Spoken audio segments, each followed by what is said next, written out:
What's unique about this this program is it's in the heart of the Northside community in a very important social justice church, and the important thing is the collaboration of the various sponsors which you have, right? And that we've asked some really targeted questions around social justice issue. You know, the questions that really impact on often the underrepresented voices in this town. I want to hear what they're going to do, you know, given the hard economic times and the homeless are becoming more prevalent here in town. I want to know what they want to do to support jobs programs like ours that tries to assist the homeless in finding work and finding housing, what they're going to do about housing. It's important because it's the only way you really get to know what the candidates are like and what their positions are by hearing them several times and not just in printed statements.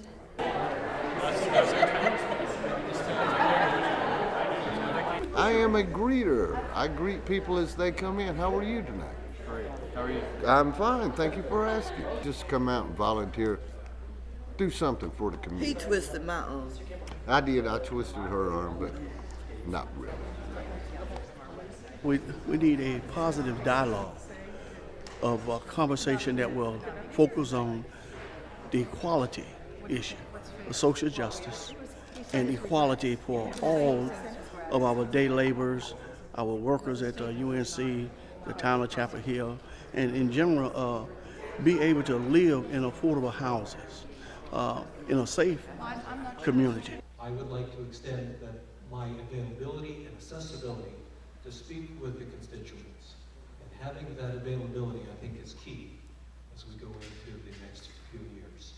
We all know that there are real tensions that happen in this neighborhood between students from the university and long-term residents who've lived here for decades. And I want to help lead a conversation about how we change that.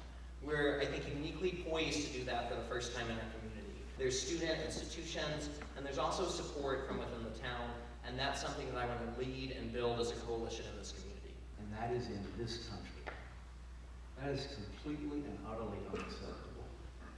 But what we have to do to fix that is to create jobs for people that allow them to make a living wage and also to have the dignity that a job brings with it.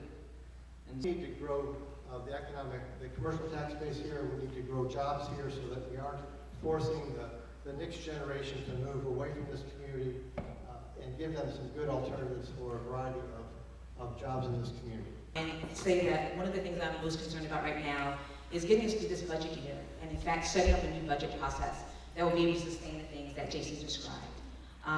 We are looking at doing a new way, doing it in a way that takes the emphasis away from departments and puts it on services, so that we as citizens know what we're paying for. And to have sustainability in Chapel Hill, we need a triple bottom line approach. So economic sustainability, environmental sustainability, and social sustainability as well. And when we go out and knock on doors and we talk to folks, the most important topic I've heard is, one, my taxes are too high, and then two is I want neighborhood protection.